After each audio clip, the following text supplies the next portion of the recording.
If your surname is on this list, your blood may be carrying something older than your clan, older than Scotland, older than the name itself. You're not just Scottish by heritage. You may carry a single change in your DNA that scientists nicknamed a curse, one the isolation of the islands concentrated over 1,000 years. Most people who carry it never know. Stay until number 1, the clan from the one corner of Scotland where this runs strongest, in a bloodline traced all the way to the Bronze Age. This isn't about being sick, it's about what your name has been carrying without your permission. Number 10. Campbell. In Gaelic, Campbell, from Campbell, the crooked mouth, a nickname that grew into one of the most powerful families Scotland ever produced, ruling Argyll from Inverary on the western mainland. And the Campbells sit at the gentler edge of something scientists now call the Celtic curse, hereditary hemochromatosis, a fault in how the body handles iron. Across mainland Scotland, about 1 in 117 people carry the main variant. But most who carry it never fall ill at all. It's silent, it just waits, passed quietly from parent to child. If your people are from Argyll, it may already be in your blood, and you'd never know. Move north and west, though, and the odds start to climb. Number 9. McGregor. Son of Gregor, from the Latin for the watchful one. But the McGregors weren't known for watching. They were known for refusing to vanish. In 1603, after generations of Highland bloodshed, the Scottish Crown does something almost unheard of in European law. It doesn't just punish the clan, it bans the name. To be called McGregor becomes a crime. Children are forced to take other surnames, and the ban isn't fully lifted until 1774. Through all of it, the blood keeps a secret no parliament could touch. The same iron-loading variant, riding down the Highland line, carried by families forbidden to write their own name in a church book. They kept the name in whispers. What else were they carrying without knowing? Number 8. Fraser. From the Old French for the strawberry flower still stamped on the clan's crest, a Norman name turned fiercely Highland, around Inverness and the shores of Loch Ness. You might know Culloden, 1746, and the ruin that came after. But here's the quieter cruelty. Hemochromatosis stays silent for decades. It shows up as tiredness, aching joints, a strange bronze tint to the skin, things most people, and many doctors, simply file under getting older. By the time the iron has damaged the liver or the heart, the story's been misread for 30 years. Somewhere in a Fraser family, there's a grandfather who was always tired, whose hands always ached, and no one ever connected it to the blood he handed down. If your line runs to Inverness, that story might be yours. Number 7. McKay, son of Aod, an old Gaelic name meaning fire, a clan of the far north, of Sutherland, at the very top of the mainland. And here's what lets this thing survive in plain sight.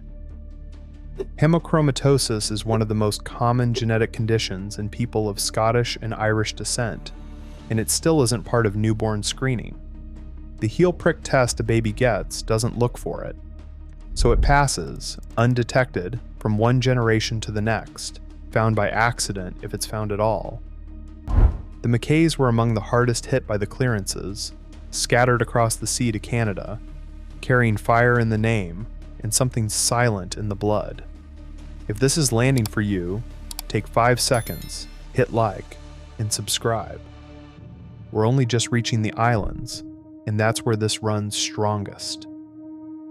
Number 1 carries something ancient DNA, traced back thousands of years, long before any of these clans had a name. Stay with me. Number 6. Sinclair. From the French St. Clair, another Norman name that sailed north into Caithness, and for a time held the earldom of Orkney itself. And that's the doorway to a real mystery. Everyone calls this the Celtic curse, because the highest rates are in Ireland, in Scotland, in Brittany, and Wales. But the same variant turns up across Scandinavia too. So some scientists ask a harder question. Is it Celtic at all, or did it ride in with the Norse who settled these coasts and islands? For a Sinclair, whose homeland sat exactly where Gael and Norsemen overlapped, that isn't abstract. It's the question of where your blood began. No one's fully proven it yet. Number 5. Gunn. Probably from the Norse gunner, war. And that root is the whole point. Clan Gunn of Caithness traditionally traced its line straight back to Norse jarls, to the Viking settlers of the north. Sit with that for a second. If the very clans that claim Viking descent sit right inside the zone where this variant is thickest, then maybe the story you've been told is backwards. Maybe the Celtic curse isn't purely Celtic. Maybe it's a Viking inheritance wearing a Gaelic name, carried south and west by longships 1,000 years before a laboratory could read it. Suddenly, every island name still to come isn't an entry on a list. It's a clue. If you're a Gunn, you might be the closest thing to the answer. Number 4. McKinnon. Son of Fingon, an old Gaelic name tied to fair birth. A clan of Skye and of Mull, out where the mainland gives way to the Atlantic. And here's the twist almost nobody sees coming. What we're calling a curse may once have been a gift. A body that hoards iron is dangerous now, with our rich modern diets. But on a cold island, on a thin diet of oats and fish, where iron was scarce and hunger was close, pulling every last scrap of iron from your food could have kept you alive. The variant may have survived precisely because it helped these people survive. What's killing descendants today may be the exact thing that carried their ancestors through.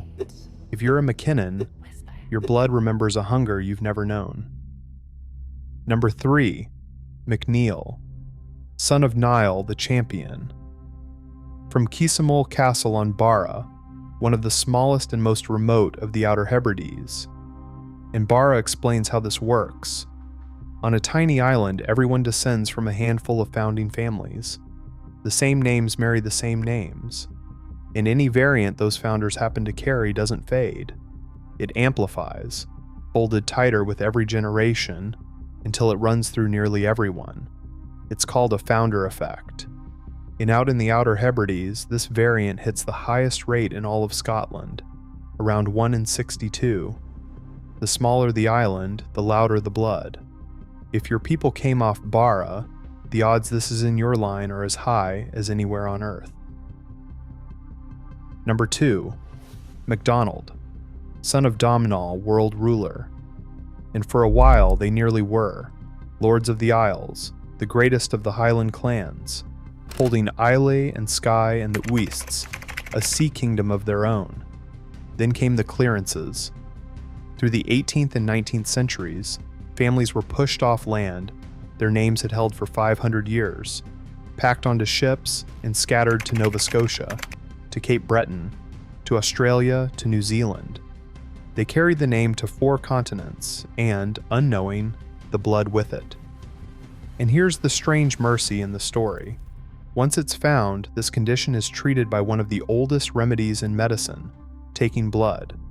Regular donation draws the excess iron out.